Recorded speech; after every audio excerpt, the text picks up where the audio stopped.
புதினம் தெரியுமோ? புதினம் தெரியுமோ?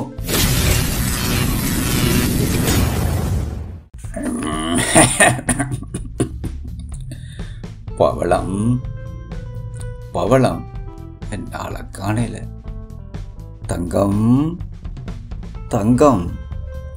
என்னப்பா இப்ப கொஞ்ச நாளா குசும்பு கூடி போச்சு போல கிடக்கு. நான் குசும்பு, நீ கரும்பு, என்ன விரும்பு என்று ஒரு கவிதையும் பார்த்த ஞாபகம் வருகுது. சரி சரி, சண்முகம் மாணிக்கத்தை காணல. நாளைக்கு வரட்டும், கைவிசத்தை கொடுப்போம். இன்றைக்கு வீட்டுக்கு வந்த புக்க பணியாரங்களை சாப்பிட்டு நெஞ்சு எரிக்குதடி. கொஞ்சம் தேத்தனி தாவுள்ள குடிச்சு போட்டு வரிய நாத்து புதினத்தை சொல்லி முடிப்போம்.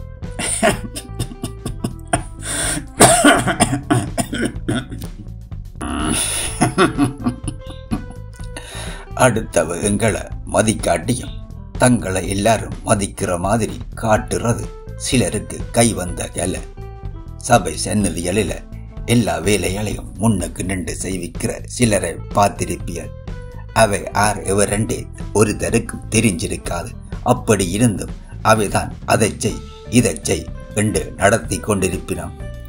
அவர் இந்த குடும்பத்துக்கு நல்லா வேண்டப்பட்டவர் போல என்றுதான் எல்லாரும் நினைப்பினோம். ஆனால் அவைக்கு அந்த வீட்டில் 5% மதிப்பிருக்காது.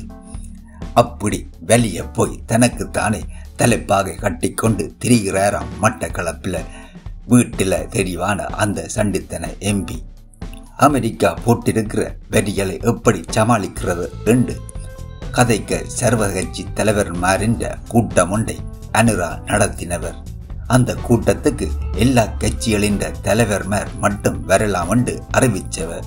அதன்படி வீட்டு கட்சியின் நாடாளுமன்ற குழு தலைவராக இருக்கிற கிளிநொச்சி சடையார் தான் அந்த கூட்டத்துக்கு போயிருக்கணுமா. அவருக்கு ஏதோ அலுவல் என்றிட்டு தனக்கு நேசமான மட்டக்களப்பு மாவட்ட எம்பி ஒருத்தரின் பேரைத்தான் ஜனாதிபதி செயலகத்துக்கு கொடுத்திருக்கிறார்.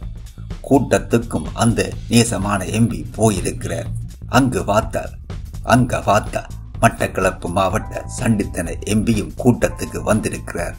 ஆனால் அவரை கூட்டத்துக்கு விடமாட்டோம் என்று அதிகாரிமார் சொல்லி போட்டினான். ஏனென்றால் ஒரு கட்சியில இருந்து ஒருத்தர் மட்டும்தான் கூட்டத்துக்கு வரலாம் என்றதுதான் ஓடர். இந்த சண்டித்தன எம்பியும் அதிகாரிமாரின் எவ்வளவோ கெஞ்சியும் அவையல் உள்ளுக்க விடையில. பிறகு ஆள் அங்க நின்ற டெலிபோன் கட்சி தலைவர் பால் பூச்சியாரிட்ட போன் பண்ணி இதை சொல்லி இருக்கிறார். உடனே பால் பூச்சியாரும் நான் எதிர்கட்சி தலைவர் என்ற முறையில வருவேன், இவர் எங்கட கட்சி சார்பில் டெலிபோன் கட்சி வந்திருக்கிறார் என்று அதிகாரி மாரிட்ட போனில சொல்ல, அதுக்கு பிறகுதான் அவை சண்டித்தன எம்பியை உள்ளுக்க விட்டவையாம். இப்படி அடுத்தவை இந்த காலை பிடிச்சு கெஞ்சி கூத்தாடி கூட்டத்துக்கு போட்டு ஒரு நேசமா இந்த வரியை எதிர்கொள்றது என்ற யோசனைக்கு இவர் மட்டும் எதிர்ப்பு தெரிவிச்சு கெத்து காட்டினவர் என்று கதை வேற.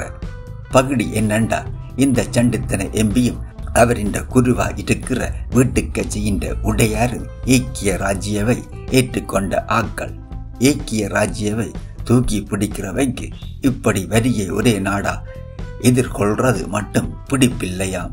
அப்படி எதிர்த்து கதைச்சால் தானே மீடியாக்களில தன்னை பற்றி எல்லாரும் எழுதுவினம் என்றதுக்காகத்தான் இப்படி கதைச்சவராம். அவர் என்ற பேரில் இருக்கிற சாணக்கியத்தை இப்படி இடவெல் தலைப்பாக கட்டுறதுக்கும் பாவிக்கிறார் போல.